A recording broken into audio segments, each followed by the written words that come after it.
Yan na, start na. Hi guys, we are Group 2 and this is our podcast. So, yan. Wait lang. Dapat yung hindi ganun yun. Dapat, so ngayon, pag-uusapan namin yung about sa, Ikaroon ko sa ano. Sige ulit. Take 2. And, so yun, pagpapintuhan namin kung ano yung mga napipil namin as a graduating student. So In yun. senior high. Yes, senior high school. So we have a question in here and lahat kami ay isasagot doon. Since para-paras kaming graduating and magkakaklase. So meron akong question dito guys. The first question is, how do you feel now that senior high school is almost done? I feel nervous at the same time excited. I'm excited kasi magka-college na ako at the same time nervous kasi noon kasi yung college na mahirap na talaga, di ba siya? Hindi para sa senior high school na yung teacher pa maghahabol sa iyo pag wala kang like mga activity. Doon kasi parang independent kayo, like pag bibigay sa iyo yung lesson, ikaw na mag-aaral. Kaya pala parang nakakaba. Ganun. Okay! Ikaw din yan. Ano? Ano yun, kinakabahan din. Then, Kasi? wala mo. Kasi di pa ako sure sa course na kapatid. Okay. Close an. Masaya ako kasi unti-unti masaya ako syempre unti-unti na natin mararating yung pangarap natin, and yung senior high school is isa yun sa mga step para matupad natin yung mga dream natin sa buhay. Yun lang. Ikaw, Kyle? Ako naman, well, parang nabibilisan na ako sa mga pangyayari. It's like, hindi ko masyadong na-enjoy yung pag-aaral. Hindi ko ramdam yung saya ng high school days. Kumbaga, parang kailan lang, grade 11 lang ako. Tapos ngayon, papunta na tayo sa yugto kung saan malapit na matapos ang lahat. Parang Last 4 years pa talaga. 4 years na o college, and then after that, ayan na, tatrabaho na tayo, stress na, ulit. Okay lang, yun lang. Ako naman, siguro, napifeel ko lang ngayon excited kasi nga mabibili ko na yung mga luko ko kapag nasa college na ako, syempre. Kasi nga, Malaki baon. baka meron. Pera ka na. Kasi baka may mga extra money na, di ba, bibili ko na yung Tapos mga mabuhay. mga kahit like pa sa Sideline needs work. ko, na may halong kaba din. Kasi, kukunin ko kasi CPA or sa BSA. And then, yung pinakatatakutan ko talaga sa course na yan sa college, yung qualifying exam ng second year. Kasi pag hindi ka, pag hindi ka daw nakapasa dyan, mag-shift Kahit ka, pag 1 year ka. uulitin mo yung balik sa 1 year. Another year na naman ang pag-aaral. Kaya, Pero hindi ka na babalik doon, ibang course na. Hindi ka na pwede sa CPA. Sayang lang yung year. Kaya dapat sure yun. kaya nga nakakatakot eh. Okay. Next Sige, question. Ito naman yung next question. Which program are you taking in college? Or yung course? Oh, ikaw, muna Aileen, ano yung course? Yung plan A ko, accountant. Tapos, accountant kasi noon kasi siya nung malaki yung sweldo eh. Tapos, dahil din sa kanila, kasi na-influensyahan. Then, yung plan B ko, BSBA. Di ba kanina BSA? Plan B ko BSBA kasi connected pa rin siya about business. Tapos, noon kasi yung business ngayon na madami kang ma-applyan kasi mostly marami na talaga dito. Lalo na sa ibang bansa. Tapos, malaki sweldo kaya. Pag-yun. Ako naman, undecided pa, pero siguro kasama na yung HL sa pagbibilan. Ako naman, undecided din, pero may dalawa akong pinagpipilian, which is accounting and BSBA, major in financial management. And gusto ko kasi yung simple lang na life, like hindi ako masyadong mai-stress. Like sa office working, ganun lang yung gusto ko. Well, ako naman, BSAIS. BSAIS stands for Bachelor of Science in Accounting Information System. So, gagamitin ko doon yung napag-aralan kong ICT ng grade 9 and 10. And yung accounting naman ngayong senior high school. So, maximizing lang ng napag-aralan. Ako naman, kukunin ko nga, sinabi ko na kanina BSA or BSA, CPA. Ayun, kukunin ko yun. Tapos, yung second choice ko, kasi yung plano kasi sa akin, ang plano ko is, after ko mag-aral ng accounting sa college, may kukunin pa ako isang course, which is yung BSc rin, real estate. Plan din mo yan. Hindi ko siya plan B, kasi kasama ko na rin siya sa plan A. Kadugtong sila. So, ayun. Meron pa tayong questions. Why did you choose that course particular program? Go. Oh, like what I said kanina, praktikalan kasi siya kasi pag business siya, pag basta alam siya sa business, malaki talaga yung kita. Then parang ang dami mong ma-applyan. So parang maganda yung opportunity na yun. Namatay siya? Namatay man?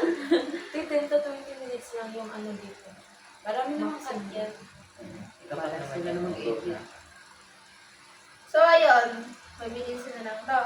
Ito naman. Ay, alam mo pala iba. Huwag na kayo natin yung tanong kung ano. Kasi, ay, hindi. Undecided yun. Kung which program Hindi are you kailangan taking yan in kasi college? yan yung napasa Yan yung nila. napasa natin. Bawal tayo mag-ano. Ito na. Pasagutan mo na yun. Pwede dito. Bakit? Ayun nga, undecided ako. Kaya hindi ko kaya. Okay, ikaw. Ano, syempre, BSA and BSBA or Major Financial. Mas interested ako sa paghahawak ng pera. Syempre, mukha akong pera. Lahat naman tayo gusto ng pera, diba? So, yun lang. Okay. Ako, pinili ko lang naman yung BSAIS Sa math. in terms of maximizing nga yung napag-aaralan ko na, which is ICT and yung accounting. Ngayon, curious naman ako sa magiging flow ng college nun, like college day nun. Of course, combination ng dalawang mahirap na na field, since accounting and ICT. Gusto mo Gusto ko ng i-challenge yung... thrill. Yes. Ako naman, ayaw ng mga ganyan. Baliktad kay Rose Ann. Kay Rose Ann naman yung pasarap lang. Ako naman, ano kaya ako to pinili tong course na to? Kasi may ano na siya sa akin, parang good thing na siya sa akin. Kasi marami akong kasama dito sa bahay na, may nag-aaral ng accounting. Parang maraming may tutulong sa akin about sa Yung mga inspiration. course na to. Hindi inspiration, tutulong sa akin. Need ko ng help. Paano sagutan, paano gawin. Dahil Ganun na rin sa BSM. May mag-guide sa akin doon. Saka isa pa, kung may day life ko, kasi madaming pera doon. Dami na gusto ko yumaman sa buhay. Marami akong gustong tulungan. Kasi magta-libre niya daw tayo. Travel din ako. Kasama kami doon. Oo, be. Libre mo kami. Pwede. Hindi ko alam. Ngayon pa nga lang, kailangan ko na ng bag. Kasi wala pa naman ako eh. Saan ba gusto niyo? ay Ano na. Next question. In which school or university do you plan to go? Ako pa rin. Huwag mo lang. Dalawa. UP and PUP. Kasi nung sila nasikat. Tapos din kasi, totoo talaga na once na doon ka nag-aral, madali kang matanggap. Kaya parang gusto ko din doon. Tapos din, like, maganda yung quality ng pagtuturo nila. So, pag doon ako nag-aral, marami akong matutunan. Tapos, yun. Madali ka lang makuha sa pera. matanggap. Next. Huwag niyo na akong tanongin. Undecided pa rin. Anong school? Pero okay na. Ay, di ba UP? Di ba? UP din. Yung hindi nga nag-exam yan. Hindi ako UP. PUP? Hindi, undecided. Pero sa PUP, may H&M lang. Oo nga. May PUP. kaibigan kaming mag-a-apply sa PUP. PUP. Course niya para sa Ay, oo. Parang Si ano, si- Kasama natin yung pag-uwi na tayo sa Halawi. Mm-hmm. Makakabed mo siya. Kasi, Meron din siya. Kasi kailangan natin ng... Kulit-kulit mong be. Di ba? Magdaldal. Oo. Magdaldal ko siya kasakay kayo. Uy, be, tara, punta tayo doon. Okay na pala. Sige, ikaw na Rose Ann. Ako hindi ko pa alam. Kasi hindi pa naman, gusto ko kasi pumasok sa mga, scholarship. Kasi nga, diba, yung mga university dito, medyo mahal yung mga tuition fee. And gusto ko doon sa makakamura lang. Kaya hindi ko pa alam kung saan ako makakapasok. Ikaw, Kyle. Ako. Nag-try ako sa UP. Nag-exam ako doon. Pero Yes, same gusto ko kami. talaga KUP. Since doon talaga marami nakakapasa na accountant. Since nakikita ko rin nagtatop din sila doon eh.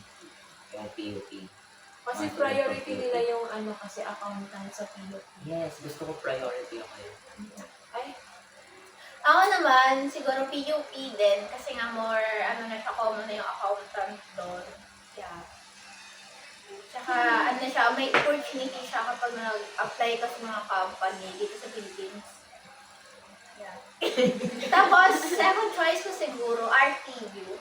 Yun, RTU. Kasi, ngayon, merong daw, parang nasa board or nag-top, mga accountant, sa RT. RTU daw. Wala daw nakasama ng PUP. Okay, God! Pero okay lang yan. Di ba yung top 1 ng accountant, may din yung jowa siya? Oh, yung sumisikat ngayon sa... Tayo na sila doon, walang jowa, di nagtatap. Kasi di ba may Para time- silang may kasi Hindi mo dalawa na rin tayo ngayon. Ewan din na. inspiration. Ikaw, So, next na. Last questions. Madami. Ay, meron pa pala. Second to the last. Sa last. Do you feel at ease and confident about your chosen program and university? No! Oo, sige na, no na. No, kasi yung accountant ay in terms sa university. Mahirap kasi di ba big university yun. So, sobrang liit siguro ng possibility na makapasok ako. Sige, ikaw. Ikaw naman, Jillian. Hindi talaga. Excited nga. Kanina pa to. Pero din, Ako hindi ko rin sure, hindi masyadong confident. Pero may tiwala naman ako sa sarili ko na makakapasok ko. Kung saan ako ipapalad ni Lord. Tiwala tayo kay Lord. Yes. Okay. Ako, at ease naman ako since may mga natutunan naman ako sa ABM strand ngayon as well as sa ICT. So, if wala naman if mahirapan man ako, madali lang naman Mag-shift. mag-review or balikan yung mga napag-aralan ng last year. So, Favorite Konting siguro effort si lang. si Miss Ray kasi puro siya ICT. Hindi Mas gusto mo na yung ICT kaysa sa FABM. Nung una kasi puro ka FABM, ngayon ICT. Di ba kaya ka Mas na-enjoy mo? sa ICT? Diba? Ah, ICT talaga yung ICT pinaka- ICT ka talaga? ICT talaga. Kung baga gamitin niya yung niya sa accounting sa pag-ICT niya. Oo. Kasi more on din yung accounting. Saka kasi mas ngayon yung demand, diba? Wow. Daw. Ako naman, hindi. Kasi di ko alam kung makakapasok ako sa PUP eh. Baka di ako makapasok sa ano ba yun? Entrance exam. Entrance exam. Doon, baka di na ako makapasa, tsaka baka maubusan ako ng slot ng accounting. Hindi, at the end, pag naubusan ako ng slots dyan, at the end, hindi na ako mag-aaral with PUP. Eh, wala naman ako ibang course sa pipiliin eh. Diretso lipat na lang ako sa RT, yung parang yung accounting. Kasi doon walang entrance exam ba yun? Makakapasok ka na agad yun. Saan ba yun? Wala. RT yun. Malayo ba yun dito? Parang madalas lang siya ng PUP, place ng PUP. Okay. PUP kasi sa Maynila. Eh, yung Talaga, walang RT, yung ba't entrance naman exam? Mandaluyong ba yan? Eh di mag-board. Doon na lang tayo Mag-board kasi ka. sure. Hindi pa natin sure. Kasi, pero sinasabi naman pwede rin naman ako mag-uwi, pwede rin mag-board. Pero sabi ni mami, kung mag-RT daw ako, pag-ano yun daw ako mag-board. Kasi mahirap pag uwian. Layo. Ang layo.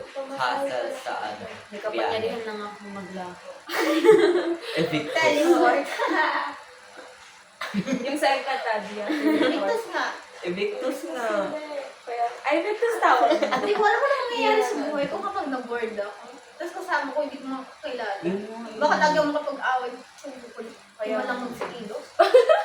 Yung parang pinaka-ayaw ko. Pero okay lang pag kami kasama mo. Gusto ko din. Oo, kahit kasi lang pala tanghaliin na tayo matulog.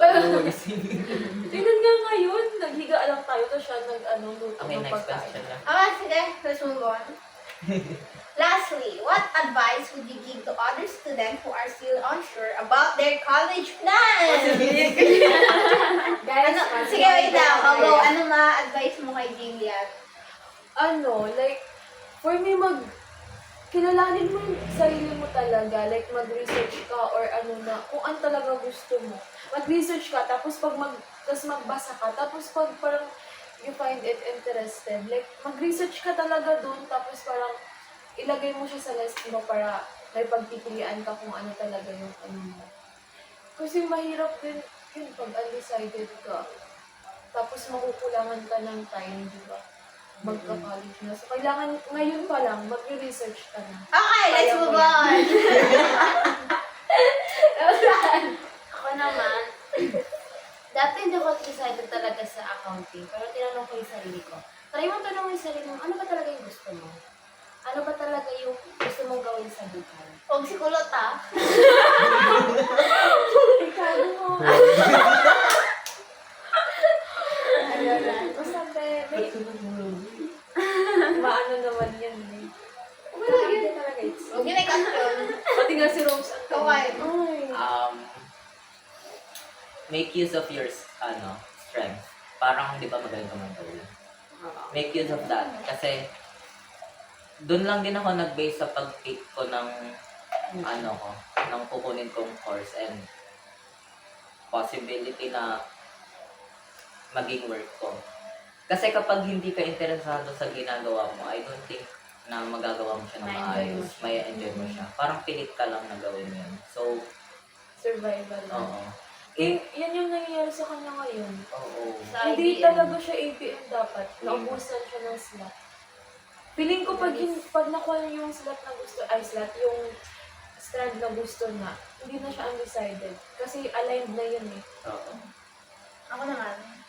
Kung sasabi ko lang sa'yo, sa panahon ngayon, maging practical ka. Sa Ano? pagpili ng course. Maging practical ka.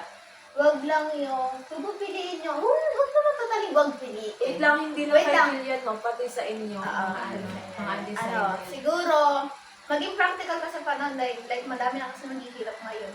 Mababa ang sahod, nagmamahal ang mga bilihin. Huwag mo na sundin yung, yung pangarap ko kasi nung bata ako, ganyan. Pero yung pangarap mo na ngayon, magtupad mo yung pangarap mo, gusto mo nung bata ka. Or kung ano man yung sinusunod ng puso mo. Baba naman yung sahod mo, or hindi ka naman gaano makakahawang sa buhay. Gets mo yung pinupoint ko? Maging practical ka, piliin mo yung trabaho, yung kaya mo i-handle, like, maa-adapt mo, na kahit hindi, kahit hindi mo siya gaano gusto, pero maa-adapt mo, like, kaya mo naman yun, pero hindi sobrang hindi mo kaya, basta malaki sinasahod mo. Kasi sa panahon ngayon, madami naghihirap kasi pinipili nila yung mga gusto nilang gusto lang nila, di hirap explain eh. Gets mo yung pinupoint ko? Pwede siya, like, Maging practical ka. Kasi ako yung pangarap ko dati, gusto ko na maging teacher. Pero na-realize ko na yung pangarap ko na yun, hindi naman siya gaano makakatulong sa akin na mukhang pera at gusto maging mayaman in the future. Gets nyo? Yes. Kasi kaya ko naman mag-aral. Kahit na hindi accounting, RM, hindi ko gusto yan. Never ko maisip na gusto ko magganto. Pero naging practical ako kasi ang dami nang naghihirap ngayon. Tsaka pangarap ko talagang makapunta sa ibang bansa, madaming pera. At dahil sa course na yung madaming pera, kasi secure yung future ko din. Ito yung pinili ko. That's mo. Kasi, din, sa niyan, parang malalove mo din naman yan. Matutunan Oo, mo din maaabot sa mo mga- naman siya kahit sabihin natin hindi mo gusto yan. Kaya mo naman Ma-enjoy siyang ka rin gawin. naman. Inaral Pero mo. for me kahit maging practical ka, pero hindi mo na-enjoy yung gusto mo. Hindi mo natupad yung gusto mo talaga. Parang wala din yung pera mo. Hindi, gets ko sa Albero, like parang be practical. Oo nga. Pero, be practical, wait lang ha. Be practical, pero yung pagka-practical na yun, kailangan yung courses na pipiliin mo, pa rin, love mo siya, kahit hindi yung sobrang Matututunan mo love. siyang mahalin. Pero Kasi kasi, malaki din yung effect niya sa'yo kasi natutulungan niya yung mga love mo pa rin sa siya, te. Love mo pa Ma-adapt rin yung siya. tawag doon, ma-adapt mo yung work na yun. Yes na. Love mo pa rin siya, pero be practical din. Parang practical and love. Ganun. Hindi lang puro love. Sa courses. Sorry. Hindi lang po dream mo yun, pero wala namang siyang mga ano like, takot lang mga 30k lang isang wala din, nag-aral ka pa ng ano, baka nga, Meron bang yung ano? sasahurin mo na yun, kulang na kulang pa sa pinag-aral mo. Meron ba Wala 1 nang million? pinilit ka. Diba? Ha? 1 million sweldo. Isang araw. Hindi practical Sa eh. ibang bansa, yung ano, Parang illegal mga na. accounting, ganyan-ganyan, mga accounting, sa ibang bansa, mga business, mga nasa company. 500,000. Oo, isang Pag buwan, i-convert sa- isang milyon. Pag i-convert sa Philippines. Pero pag dun sa kanila, kasi mahal din yung bilihin din nila. Oo. Mga kalahating milyon yung sinasakot nila ng accounting or dito yan. Ako nga sa panahon ngayon, parang mas gusto ko na lang maging practical kaysa sundin yung pinakapangarap ko nung bata ako. Naiisip ko nga, pwede ba i-stop na natin? And that's all! Thank you! Yun lang po! Thank you.